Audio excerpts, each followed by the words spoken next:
Everyone, welcome. It's a new week. It's the morning meeting. Thank you for joining. We have a big show ahead for you. Surprises, twists, turns, and everything else. Raise your hand if you want in on the conversation. Presence at the White House today. iHeartMedia is the radio pool. And the president's schedule begins at 11, public schedule, when he greets the Prime Minister of the Commonwealth of Australia, who hopefully will come bearing soft licorice. I got to be And honest then, with you. I yeah, normally we just glaze over these things. This one could be fireworks, my friends. Trust me on yeah, that. yeah. A lot of sub talk, presumably. Bilateral meeting, which is currently open to the pool at 11:15. So stay tuned for a lot of gabbing, shrimp on the Barbie, etc. President has a bilateral lunch, closed press after that, and then the president meets with the LSU and LSU Shreveport baseball champions. Now, what is that? Is that different divisions or different genders? What I are the was two just baseball wondering. teams? Anybody know? Okay. Yeah, JD Vance. if you're Louisiana and put it in the chat. I didn't know if Yeah. that was like one division and one the other, Yeah. like All right. Shreveport's Division Two or Somebody something. somebody will let us know. JD Vance presumably will hang Different around division. because he loves the Australians, but he's scheduled to head to the Middle East. We'll talk about that in a moment later in the week to join Jared Kushner and Witkoff. House is out. Mike Johnson has his usual 10 a.m. press conference with his colleagues in the leadership. Senate has another vote this afternoon on Groundhog Day to see if there's any change. No one expects there to be. The shutdown continues. Uh, Courts today, Custom and Border Protection and ICE officials be here before a federal judge in Chicago to address use of force allegations. James Comey and the Justice Department both filed legal briefs today. Comey's team asked the case to be dismissed because of being selective and vindictively prosecuted. And the Justice Department's trying to get respected attorney Pat Fitzgerald off the case. He's a friend of Comey's, and he's actually related to the case in terms of this practice Comey has of using his friends to leak stuff to the press. So the Justice Department is saying he shouldn't be allowed to be the defense lawyer. Gretchen Whitmer is in Florida for another day of fundraising and helping her party in other states. Later in the week, as I said, JD Vance expected to head to Israel, Middle East tomorrow. Donald Trump at the end of the week heads to Asia, stops in South Korea, Malaysia, and Japan, where he's expected to perhaps have his first face-to-face meeting with President Xi since 2019. Scott Bessent is supposed to meet with the vice premier of China in Malaysia later this week. Amongst Jimmy Kimmel's guests this week, Tom Hanks and Ryan Reynolds and Stephen Colbert's guests include Karine Jean-Pierre, Emma Stone, and Anderson Cooper. Gentlemen, the Middle Who does East. Gutfeld have? Do we know? Don't know the answer to that. Is it you? Are you on Gutfeld? No. Okay. President of the United States talked up a blue streak on Air Force One flying home from Mar-a-Lago yesterday. We'll play a bunch of that for you on various topics in just a moment. Again, if you here on the two-way platform would like to be part of the conversation, please raise your electronic hand. If you're watching on X or on YouTube, no smack in the chat. Follow Dan's example, Sean's example, peace, love, and understanding, presumption of grace to all. And gentlemen, I see you're both adorned in handsome gear from Fairway and Green, available at a discount to the members of the two-way community. If they use the promo code two-way 20% off, go to fairwayandgreen.com go to two-way.tv/fairway for the page on which you can enter the promo code and shop for not just products adorned with our logos and catchphrases, but on the entire site, 20% off using the promo code two-way20. Sean, what color are you wearing today? It's hard for me to see on my Oh, I end. knew that. It's like a purple. Yeah, it's I'm in handsome. Dan mode now. I don't. Yeah, It's I don't have that one. I like that one. I do too. I Yeah, normally am not a very big handsome. pattern guy, Yeah, but I it's like very the handsome. color, the It's very patterns. handsome. Very Yeah, handsome. thank you. And Dan? Just classic blue today. Classic Yeah. Monday. Again, ladies and gentlemen, you'll never buy more comfortable clothes. Go to two-way.tv/fairway right now. All right. As I said, the president talked up a storm. If you were looking at the facts on the ground in the Middle East over the weekend, you might say the deal is falling apart. But Jared Kushner and Mr. Witkoff, either there or headed there, the vice president to follow. And actually, all parties, for the most part, are saying the deal's still on and they'll figure it out. Here's the president on Air Force One last night talking about Gaza. 108, please. Well, we're going to have to see what's happening. We want to make sure that it's going to be very peaceful with Hamas. And as you know, they've been quite rambunctious. They've been doing some shooting, and we think maybe the leadership isn't involved in that. Some rebels within, but either way, it's going to be handled properly. It's going to be handled toughly, but properly.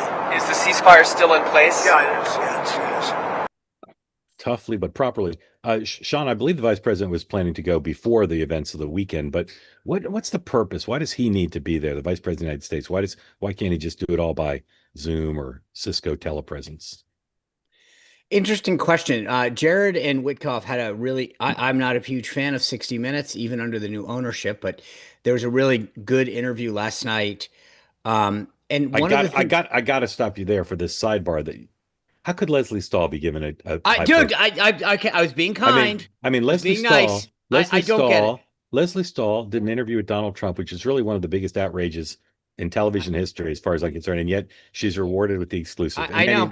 In any event, continue down the path to explaining I think why the vice president has to go to the Middle East. Equal outrage on that, pin in it. Yeah. But I will say the one thing that was interesting is Jared shared this anecdote about when they were in the room and sharing how they sort of I came to common understanding about some issues. And there is something about having the vice president in the room, being able to work through any short-term stuff, showing the U.S. commitment. There's a lot of fear about will the U.S. stand by stuff. And I think it's a huge symbol. And there's something to be said for being in the same room with somebody at critical moments. So it was a great anecdote that Jared shared about these moments and where Witkoff was able to bond and to identify with these folks through shared experience of losing a son. And those powerful kind of moments can't happen over a Zoom. Yeah. Dan, are you bullish or bearish on the deal holding together at this point? Bullish, because Trump wants it to happen. So I think the question is just how long is he tolerant of Hamas, and how long are the Middle Eastern partners tolerant of Israel's patrolling of the neighborhood? We'll see. I mean, I think he wants this deal. So, Trump flips on a switch. Just question of how patient and tolerant is he going to be? Yeah. Can I just say the one funny thing about this wrong word? The one interesting thing about this is we talked about the leverage fact that the hostages are released. So it's in Hamas's interest right now to really get this thing on, to keep it on track, because they've got the most to lose as far as I can see. If Israel goes in full bear, they're screwed. Okay. Sidebar, or diversion, doubling back. I took the question. You guys both consider yourselves sports fans, don't you? Yes. Yeah, you do. Very much. Apparently, Patriots fan, Red Sox fan. Yeah, apparently both ignorant of the fact that the LSU Shreveport, which is Division two, I think. NAIA, Yeah. first perfect season in college baseball history, 59-0. They went 59-0. That's not bad. That's not bad. 59-0. I mean, not bad. Anyway, so that's what that's and about. LSU won the NCAA. Yeah. That's what that's about. All right. Just a quick yes, no question. Will the vice president, if he does go to the Middle East, yes or no, will he do high profile photo ops, or will this all be private? High pro photo ops. Sean, yes or no? Medium profile photo ops. Medium. I mean, I don't think it's gonna, because they got to be careful. You don't want to go too over the top. But he'll talk in public. He'll talk to the press. Yes. Yeah. I mean, remember, he'll carry a small contingent on his Yeah. plane. It's not the same size, but he will. Dan, will he be on camera talking to the press on this trip, or it'll all be private? 100%, and there will be little 2028 banners in the background. I think they're bringing him out there to start giving him the gravitas and put him on that stage, start building the relationships. That is something no 2028er can replicate. Yeah, I think that's part of it, but I think it's more as much credibility and stature as Jared and Witkoff have. They really want the as top a presence as they can have to try to hold some of these governments to the deal. Okay, Russia, Ukraine. The Zelensky meeting on Friday was painted as very positive with the president. Then the FT and then others reported that the president's engaged in nonstop screaming and profanity-laced pressure on Zelensky after his conversation with Putin to basically fold and give Russia a bunch of territory. The president played down the notion that the meeting was contentious on that now famous Air Force One press conference. This is the president, 109, please. Yeah, Friday, you said you had a cordial meeting with President Zelensky. During that meeting, did you tell him he needed to cede all of the Donbass region to Russia? No, we never discussed it. We think that what they should do is just stop at the lines where they are, the battle lines. You have a battle line right now. The rest is very tough to negotiate. If you're going to say, you take this, we take that, there's so many different permutations. So what I say is they should stop right now at the battle lines. Go home, stop killing people, and be done. What do you think should happen with the Donbass region then? Let it be cut the way it is. It's cut up right now. I think 78% of the land is already taken by Russia. You leave it the way it is right now. They can negotiate something later on down the line. But I said cut and stop at the battle line, go home, stop fighting, stop killing people. What do you think? So Politico reports that the Ukrainians are talking about trying to get into the EU as opposed to NATO by the end of the year, which would threaten the Russians a lot. Two dogs not currently barking. Haven't heard the European reaction publicly on the record to what the president said, or where John Thune is on the possible sanctions bill. Dan, I know you'll say it's no surprise to you, but it appears the president, after 1 2-hour conversation, is back on Team Russia. Yeah, it's amazing. I mean, a master class in how to insert, yourself in with Putin's call. I mean, think about what Trump was saying. You think you remind him of the P tape? Like, what do you think he said to him? No, I just think Trump wants a deal, right? He's feeling his oats. He's on a roll. He likes the idea that he's, the global peacemaker here. And this is driving him nuts. And I think Putin dangled the prospects of, like, again, we may be getting close here, but you need to get them to stop talking about, driving us out. And Trump jumped on it. And, Putin has said he wants all of Donbass, not the 78%. So, it just, you go back to the same thing. Is he going to try to put pressure on Putin? Sean, I just shake my head. Where are we in terms of a Putin-Trump meeting? Is that in the cards currently, or no, or too soon to say? I think it's too soon to say. I mean, I think going and having he and his aides probably realize if you go to Budapest, have a meeting and it turns out like Alaska, that's not a good sign. So, I have a feeling that we're at a standstill right now. And look, over the next 2 weeks ahead of APEC and ASEAN, there might be some further discussion on this. But as I said last week, the issue that no one gets is that you go full tomahawk on this, and you're basically willing to admit that or put us in a potential World War III situation. I think everybody with a brain recognizes that. This is one of those things where I think Trump felt like Putin would feel the pressure a lot more than he does. And I think Putin realizes that Trump doesn't want to go that far. Yeah. The Washington Post Ed Board is blaming Hamas, which conservatives find better late than never. Witkoff is busy with the Middle East. And so Rubio is now taking the lead on trying to lay the groundwork with some pre-cooked deliverables for a potential Trump-Putin meeting. Several news organizations, Sean, have reported that the Europeans and the Ukrainians are happy about that. Is there some notion that you know of that Rubio is more pro-Ukraine than Witkoff is? Well, I know they see Witkoff as pro-Putin in the sense that has spent a lot of time with Putin, but is Rubio thought to be? I mean, he is hawkish on Russia. I'm just wondering, is this change just because Witkoff's busy, or is there more to it? I've not heard any rumblings that that's the case. I do think that there are a lot of people within the inner circle that feel like, again, that Europe needs to stand up a little bit more before we continue to do all the work. I don't know if that's part of it or not, but there's definitely a little bit of rumbling about why haven't Europe's great at talking and telling the U.S. what to do, but it needs to stand up a little bit more on its own. Dan, if you were an advisor to John Thune, what would you tell him to do with the sanctions bill? I mean, it's meaningless. It's whatever Trump tells him to do. Right. He has no power, and he will never take on Trump ever. Also, just remember the legislative process. This, whether it's Epstein or this, the bottom line is the president would have to sign it, and he's not going to sign a sanctions bill undermining his own hand. All right. Thune serves at the pleasure of the president. Okay. President turns on him, Thune's out. He is. Okay, China.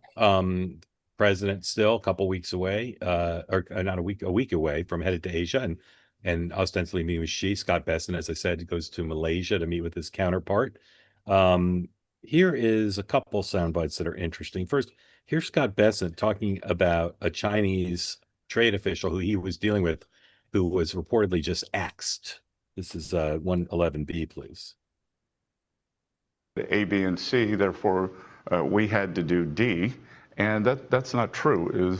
There was a lower level trade person who was slightly unhinged here in August. I think his name is Li Guangdong, and threatening, saying that China would unleash chaos on the global system if the U.S. went ahead with our docking fees for Chinese ships. And this is clearly something that they were planning all along. I think that things can de-escalate, that we don't want to have to escalate. We have things that are more powerful than the rare earth export controls that the Chinese want to put on. And sir, to be clear, this is China versus the world. It's not a U.S. China problem. Good news is that this is IMF week. A lot of my counterpart, or all my counterparts, are here. We're going to be speaking with our European allies, with Australia, with Canada, with India, and the Asian democracies. And we're going to have a fulsome group response to this, because bureaucrats in China cannot manage the supply chain or the manufacturing process for the rest of the world. Interesting that he says we have stuff more powerful than the rare earths. Wonder what that list includes. Here's the president last night on Air Force One talking about soybeans in China. President, on soybeans, are you confident that you'll be able to get it? I want them to buy soybeans. One of the things I want is China's going to buy soybeans. I want China to stop with the fentanyl.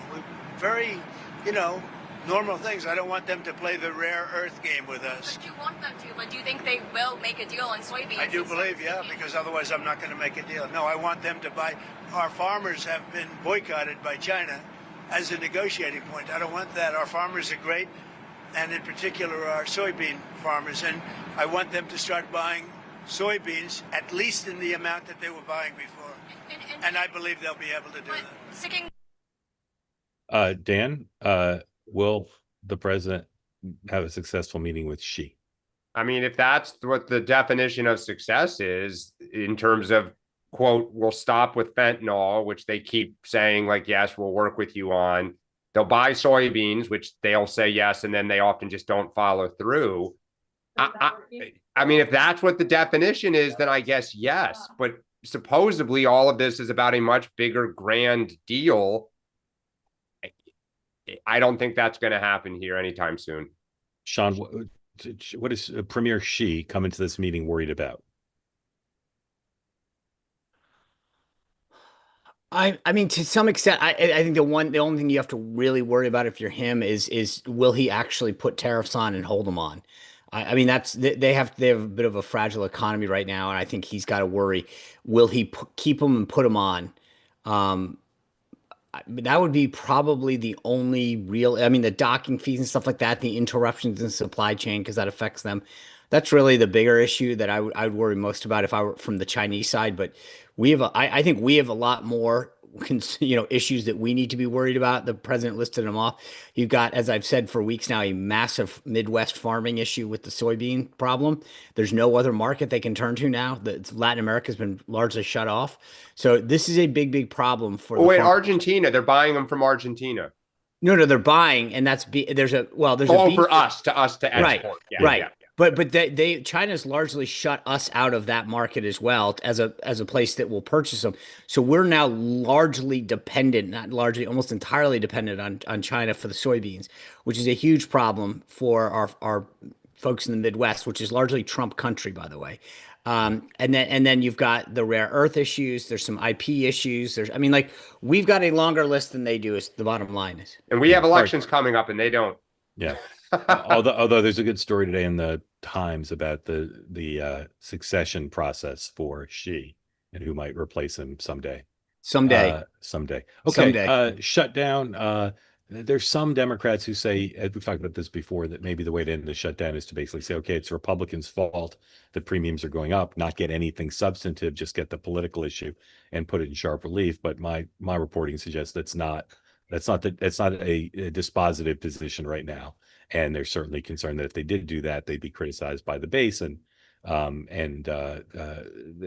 have given up. They'd done all this without getting anything in return. Let's just, because none of us know, let's just one question, then we'll move on. Dan, does a shutdown move towards conclusion this week? Move towards conclusion. In other words, is there any progress towards a deal? Yes, I think below the surface, and this is going to end around November 1st. The end of next week is my prediction.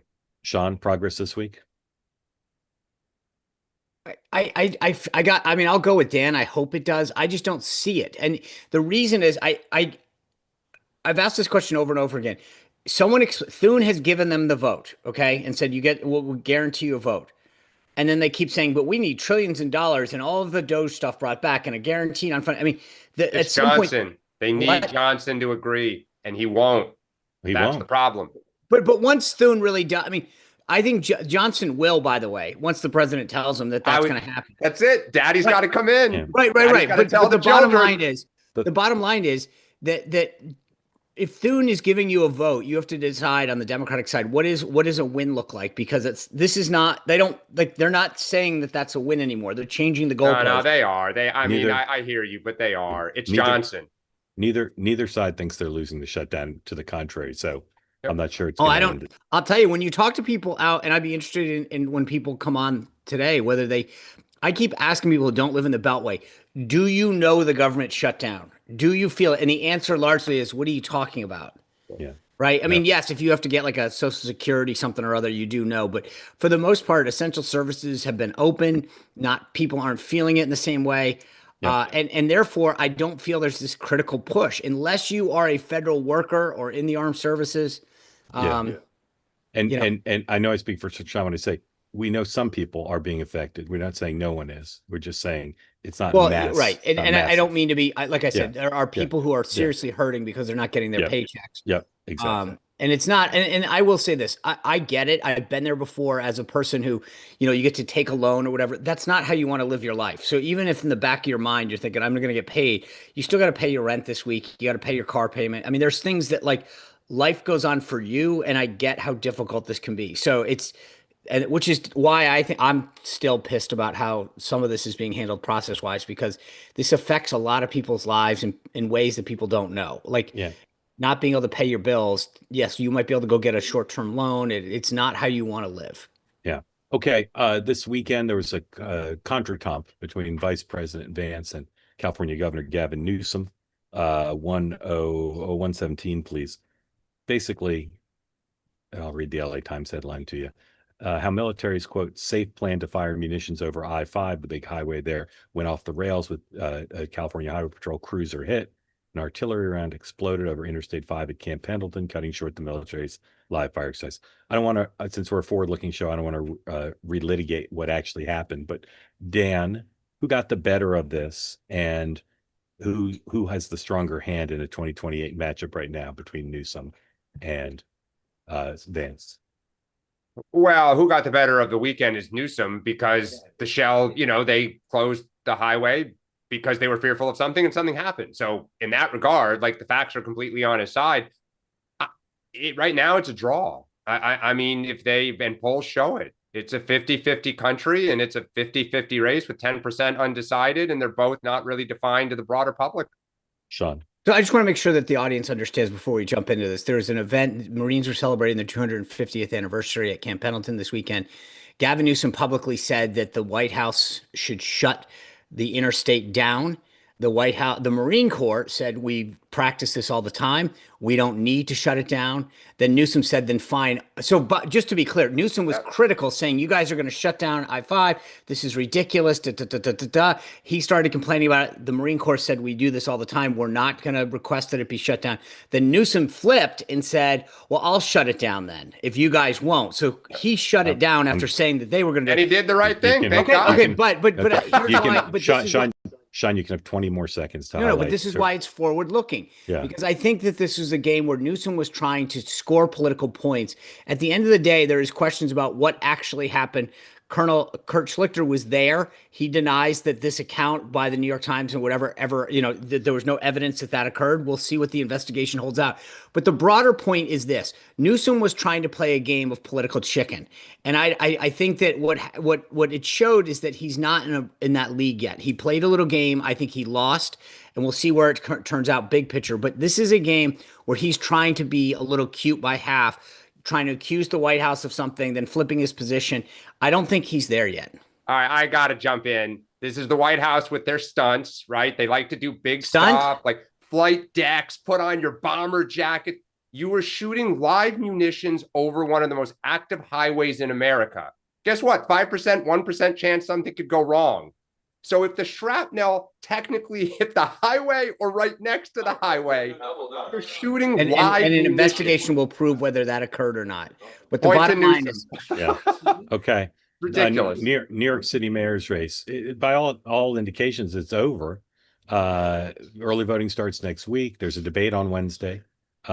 The New York Post single-handedly is trying to hold Mondami accountable for controversies, etc. The Washington Post and New York Times are running pieces about how cool he is, how much he's charmed people, about how what a great coalition he's built. Here's a new poll, 113, showing if it's effectively a two-person race. New York Post calls it a bombshell. It's within the margin of error. Cuomo is much closer than he's been in two new polls than he was previously. Now, Sliwa may still get out of the race, I'm told, but even if he doesn't, Cuomo's theory is his vote total will go down so low that it will effectively be a two-person race. Here's a fired up Andrew Cuomo on Morning Joe this morning, 120. So it's not a new issue. They're right about the problem. The rent is too darn high, but he has no real solution. These are gimmicks. These are slogans.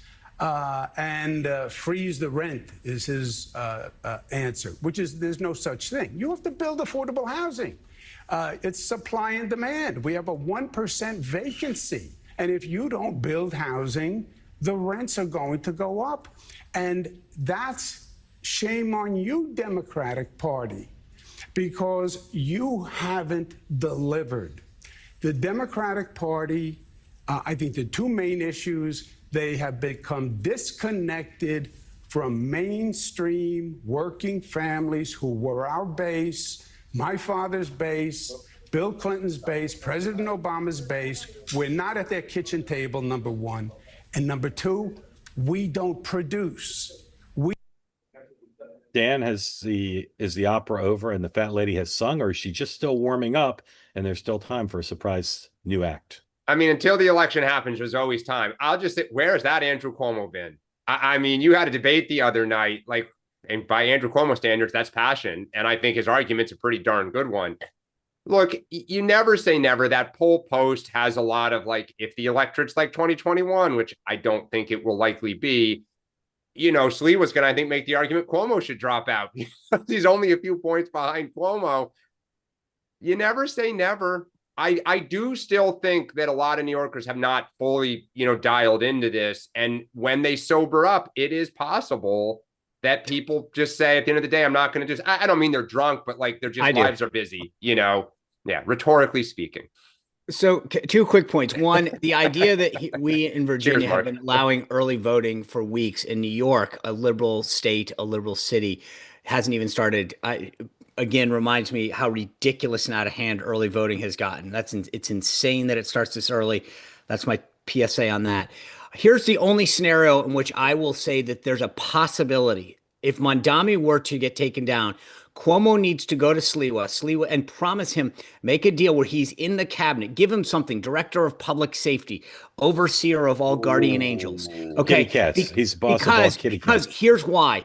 The idea of Sliwa dropping out, there's enough Republicans like me that still would not vote for a Democrat. Okay. So what you would have to do is to say, Sliwa would have to go out and say, I'm not only endorsing Cuomo, but when you vote for Cuomo, you're kind of voting for me because I will be part of that administration. I'm going to have a seat at the table.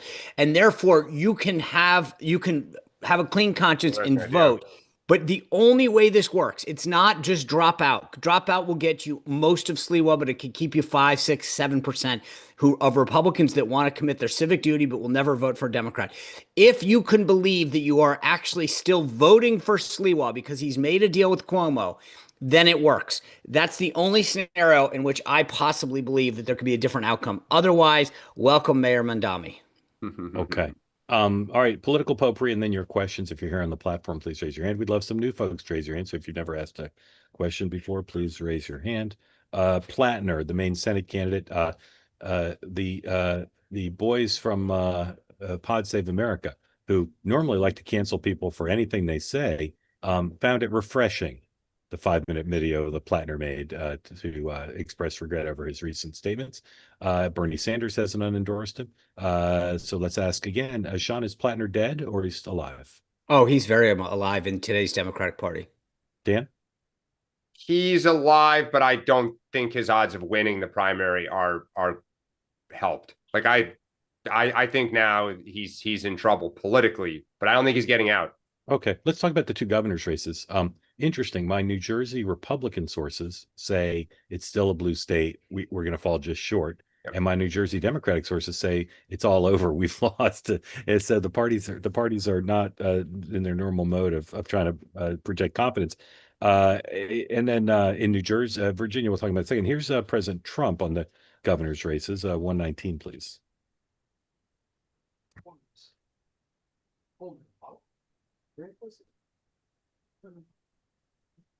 Gubernatorial race that's in a few weeks. Do you plan to endorse with the lieutenant Well, governor? I think the Republican candidate is very good, and I think Virginia. she should win because the Democrat candidate's a disaster. So I haven't been too much involved in Virginia. I love the state. I did very well in the state.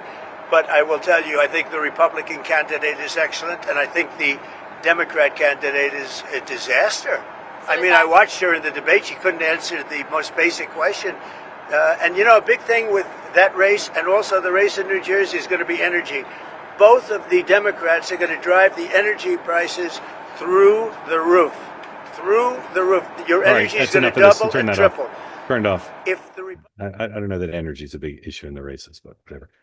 There's polling all over the map in both these races. Most of them show it close enough that either candidate could win. But here's a Republican poll done by Kellyanne showing, she's from New Jersey, showing the Democrat up by 3 and under 50% within the margin of error. Sean, who do you make the favorite in these 2 races currently, and why? I think it's Cheryl's to lose. That being said, this is all going to be about get out the vote. Who's got a better ground operation? This is within a field goal. This is where you're so that benefits the Democrats. I think you've got a much bigger thing in North Jersey in particular, where the machine can get out and go nuts, and probably a little in the Philly suburbs as well. That's sort of oh my God, who's the anyway. But I think that this is where the ground game is going to matter. Do they put enough boots on the ground to turn people out, to go through that data and make sure? You talking about the guy with the long hair? Is that what you're talking about? No. Who's the big boss? There are multiple bosses in I know. Jersey. No. In like Cherry Hill. I don't know. Anyway, all right. Okay. Doesn't matter. But that whole machine in North Jersey and sort of the Philly suburbs, if they do their job, this is Cheryl's to lose. Chitterelli and the RGA and some of the outside groups. The key is, do they have have they put the investment in turning out the folks, making sure that there's a strong get out the vote operation on election day? I think that this is, I mean, all the polling shows this. The public polling, the private polling, all shows it margin of error. But I think because of history and everything else, the edge goes to Cheryl. It's hers to lose. And we'll see. The momentum's with Jack Chitterelli. And I think, there's a really good shot he pulls this thing out. But it's all about who gets their people out on election day. Are you more bullish on your chances in Virginia?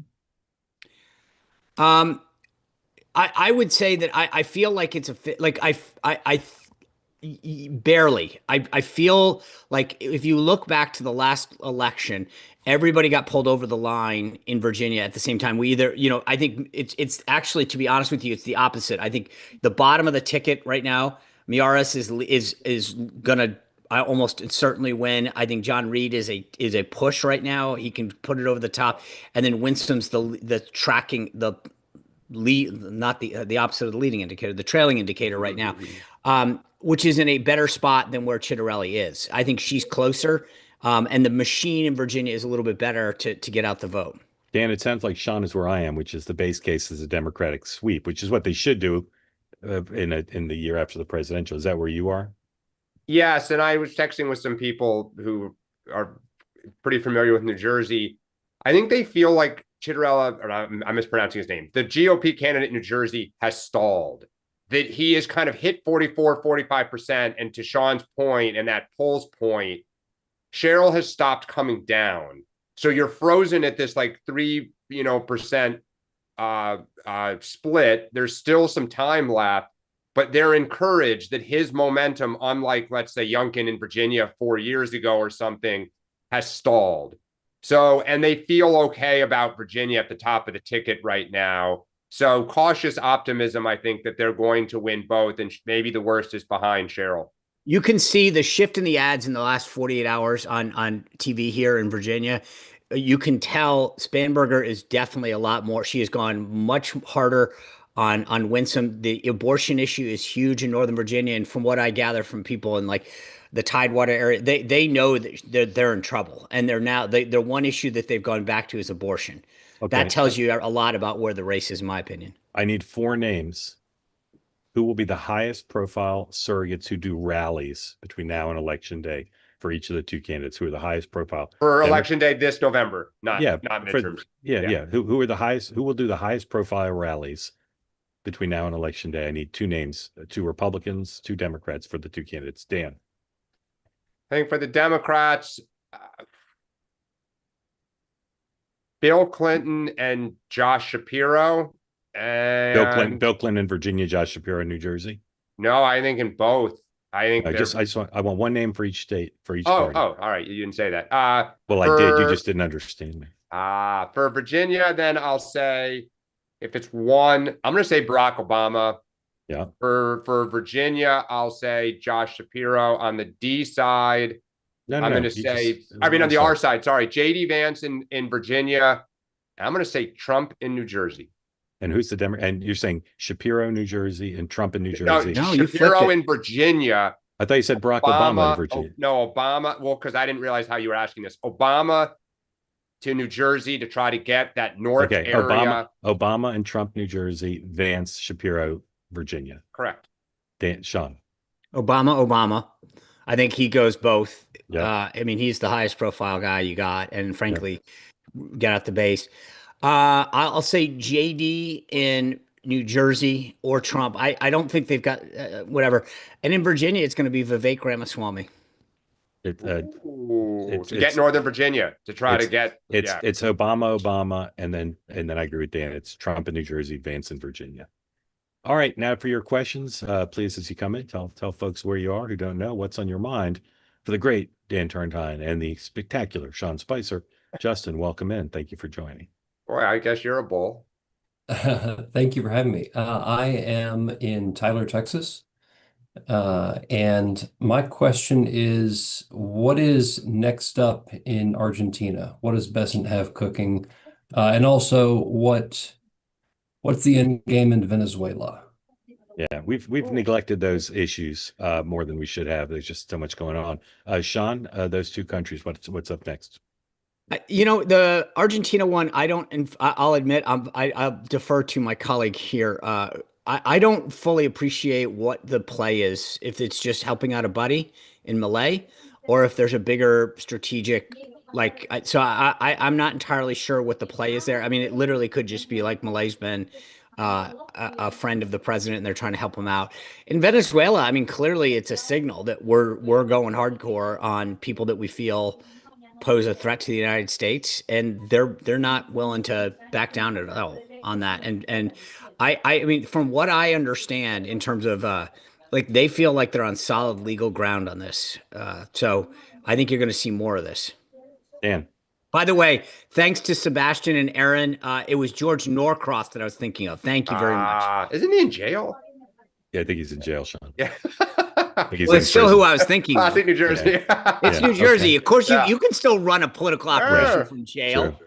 Oh, Yeah, sure. In fact, it's probably better. probably easier. Yeah. Right. Yeah. Dan. One of us has raised Argentina a few times. I cannot believe.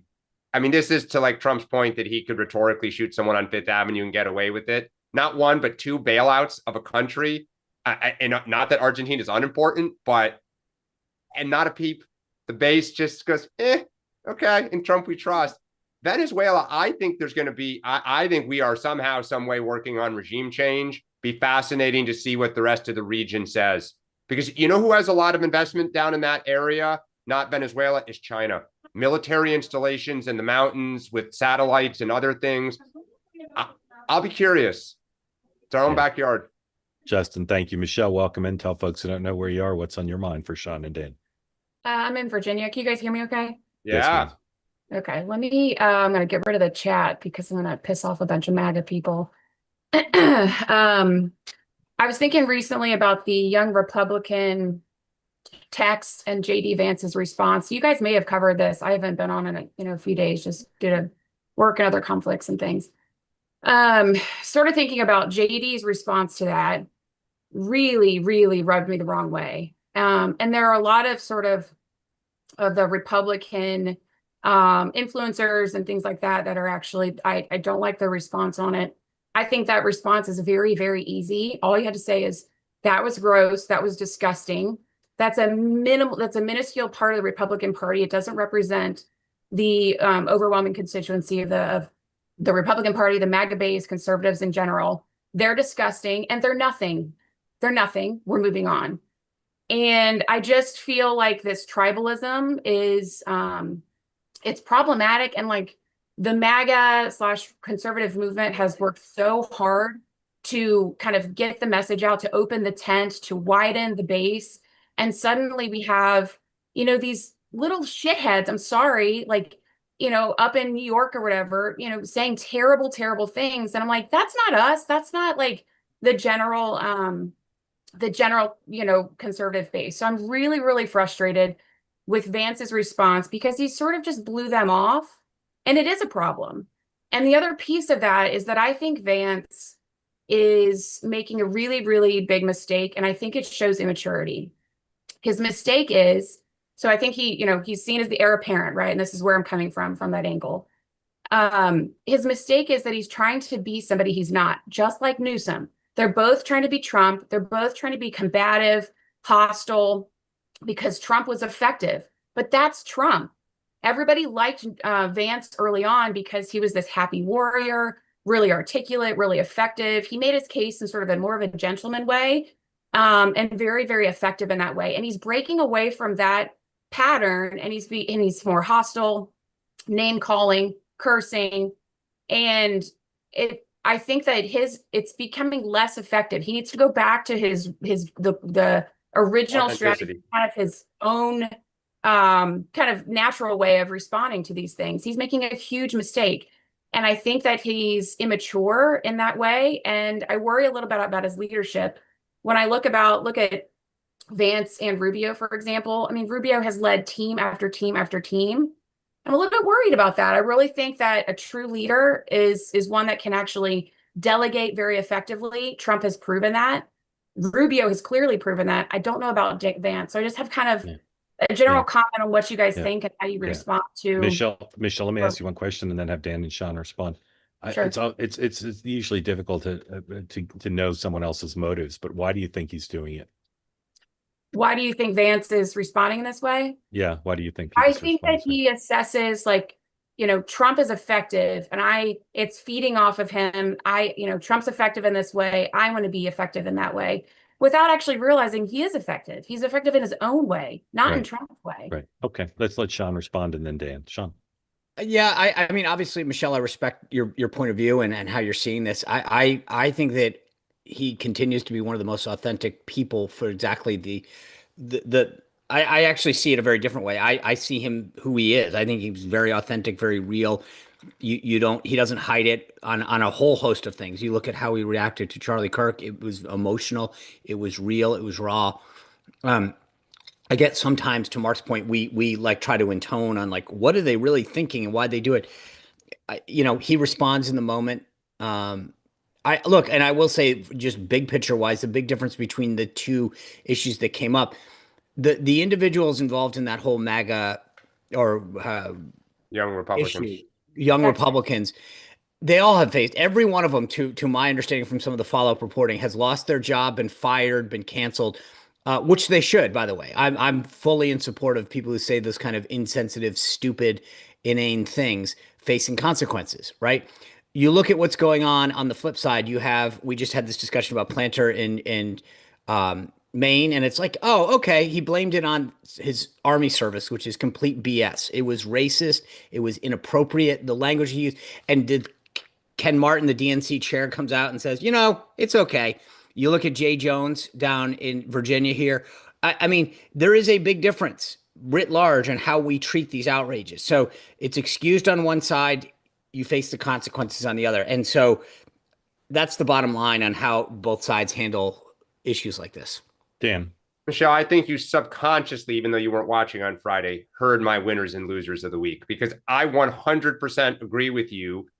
He failed the common sense test, and he hasn't done it very often.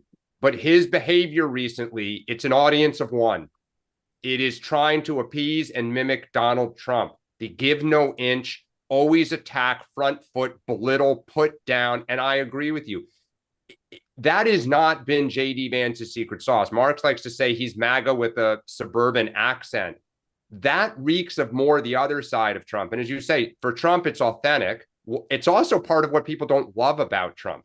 They may say, okay, it is who he is, but God, I wish he would stop.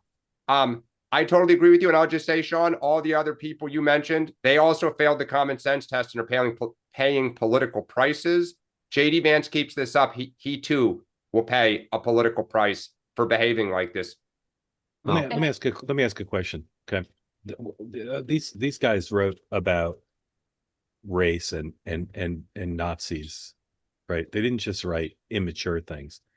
Is there anything, given Vance's stand on unequal treatment and given his stand on, anti-cancellation, do you think there's anything that a Republican could put in a chat that Vance would say, well, that goes too far? Because it's hard to imagine. Well, just to be clear, in fairness to the vice president, I have a feeling that if you asked him, JD was making at that point a very political point, which is we treat our side one way, you guys treat us the difference. You're not condoning. They have not canceled Jay Jones for threatening to kill his political opponents. But as many people pointed out, he could say, look at what happened to Jay Jones and Democrats didn't do that. So I'm going to set an example. Right. No. I agree with you. But my point is actually this, which is I think if someone were to ask him, say, Mr. Vice President, you said this tweet, what do you think? He would absolutely, in my opinion, say, God, what they wrote was reprehensible. I have they shouldn't be in this party, but I believe The point he was making in that single tweet was it is ironic to look at the difference between how one side treats folks and how the other side does. I just respectfully disagree. He doesn't need an invitation to do the right thing. And he had a few days before he responded. There is no way that he was caught flat-footed when. No. I'm not saying he was. You're missing my point. Yeah, no, I think he was making an analytical point. Hold on, Michelle. I think so. Everybody here is a political consumer, and the three of you are political commentators and experts.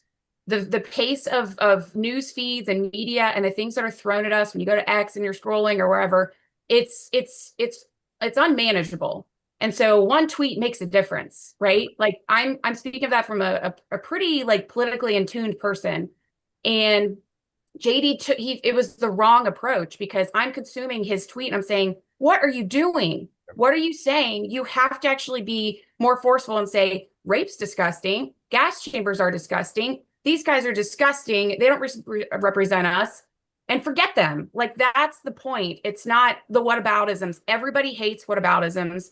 It's a problem. And we need to have some actual standards. You can still be forceful. You can still fight when it's okay to fight. You can still have accountability, but you have to be effective. And that might be the one message that somebody sees, like me. And I'm like, what? Why did he do that? Why did he, kind of thread the needle and have this political, angle to it?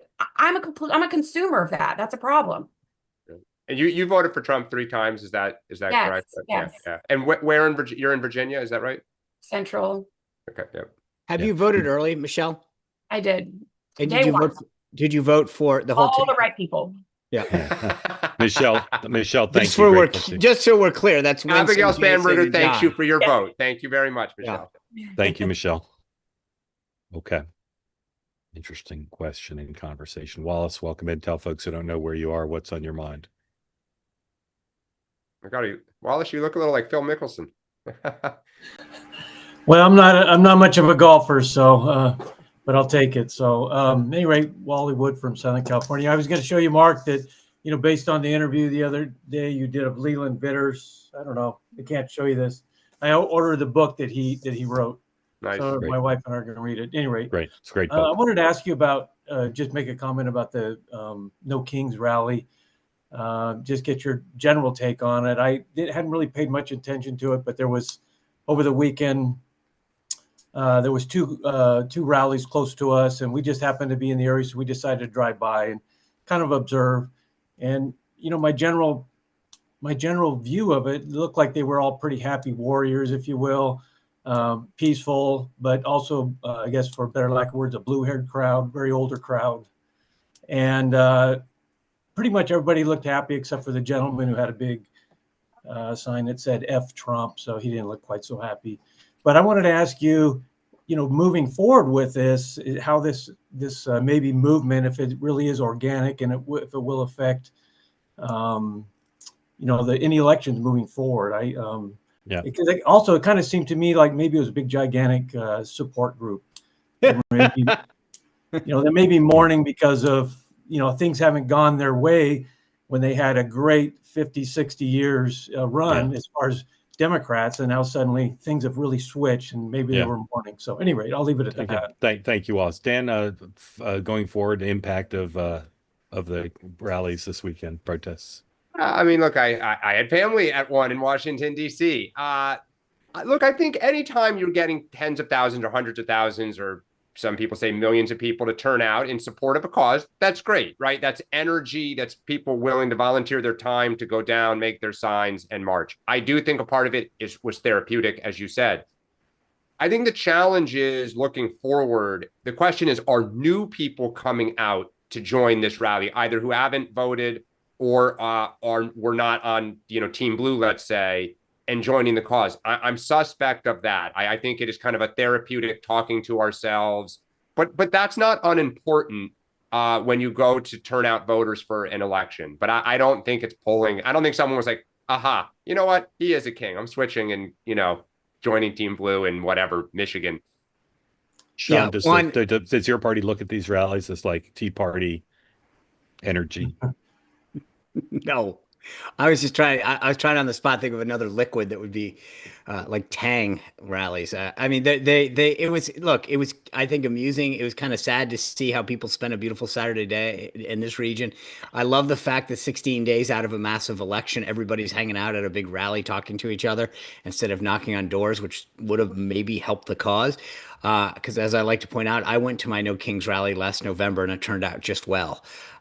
So the idea that people stood around around these cities, talked to each other, and told each other kumbaya stories was awesome to me, because instead of actually doing something political that could affect change, they talked to each other, which was a huge waste of energy. Well, I wouldn't say that. That's in your area of Virginia, there's a race, but around the country, to get 100,000 people in New York City is not an unimportant. No, it's great. I wouldn't belittle it. I mean, I would not belittle that energy. You need it. Trump did rallies in 22. In 21, I think at the end. And he got all the data for it, and he used it politically. And these don't guys, think outside groups are not monitored. I would be. Oh yeah. Well, and just to be clear, this was not organic. This is. You look at the funding. It is organic. Oh. It is organic. Someone's organizing it. Someone's always organizing a rally. Well, I will say, even though I don't agree with their cause or their why they're doing it, I will say that they were a positive group out there. They looked like they were having a good time. Positive energy is my take on it. Can I just make one point about it? I love the idea that they were out there testing No Kings and democracy. And President Trump, who kept the National Mall open during a government shutdown, which is not what Obama did, to allow these people to exercise their First Amendment rights, which is somewhat ironic considering the theme was democracy is under attack, and they were there celebrating their First Amendment rights during a government shutdown on a piece of property that was shut down when the previous Democratic president had a shutdown. So, little irony there. Wallace, thank you. The Supreme Court has taken up a case just announced that will decide whether people who smoke marijuana regularly should be allowed to own guns. Boy, there's a question. How would you rule in that case, Justice Spicer? I wish they wouldn't. How's that? But I don't see how that you could infringe on the Second Amendment because they engage in a in most states. If you're using alcohol, you're allowed, I assume, to have a gun. Like, so of course I you don't. are. Yeah, and not only that, I mean, look, I don't see how you'd split the two. I don't see how you the court's going to rule in favor of allowing this. You can't say because somebody engages in illegal activity, although wrong, that it's not illegal in a lot of places, though. That's the problem too now. Right, but again, you can't infringe. It's not like it's a licensing issue. It's either you have the right to bear an arm, to own a gun and bear arms, or not. David, welcome in. Tell folks. Mark, what is your sense? I don't understand why they took the case, but yeah. No, I agree with Sean. I think they took the case because it's going to strengthen gun rights. I mean, I think there's an aspect of making it very clear what the Second Amendment says, and so you continue to strengthen the right to own. Elect a Democratic Congress, they could take your guns, right? That's all they're missing. Yep. David, welcome in. Thanks for joining. What's on your mind after you tell us where you are? Morning, gents. Yeah, I'm David. I'm from the UK, but I live in Georgia in the United States now, greatest country in the world. And I wanted to ask you guys initially about the No Kings protest, but the gentleman before me asked about that. So I'd like to ask you guys about the controversy that Zohran Mamdani responded to this Sunday with him meeting with the imam who was tied to those that allegedly terror-tied to the terror plots and everything in New York City. I'm a Christian man, and so my views on Islam are certainly, biased in one direction. But I find it fascinating as somebody who doesn't live in New York City. I've visited there. I understand what New York is like from an outsider's perspective. And my impression of it is that New York and the people who live there have always been a very proud people, a very proud city. To vote in somebody who is associating themselves not only with, controversial Islamic figures, but is embracing slogans like globalize the intifada and things like that. Not only is it surprising to me to see that New Yorkers are embracing that, but that America is not pushing back against that sort of thing aggressively. I think if you went back a decade and said New York City is going to vote in a mayor who embraces extremist Islam tendencies and beliefs, I think people wouldn't believe you. Now it seems like it's going to happen, and I'm curious about what you guys' thoughts are on it. Sean. This goes back to I actually can't believe that this is where New York is. His policies, the associations he's had, the things he's failed to denounce, his stance on Israel, his embracing of controversial figures.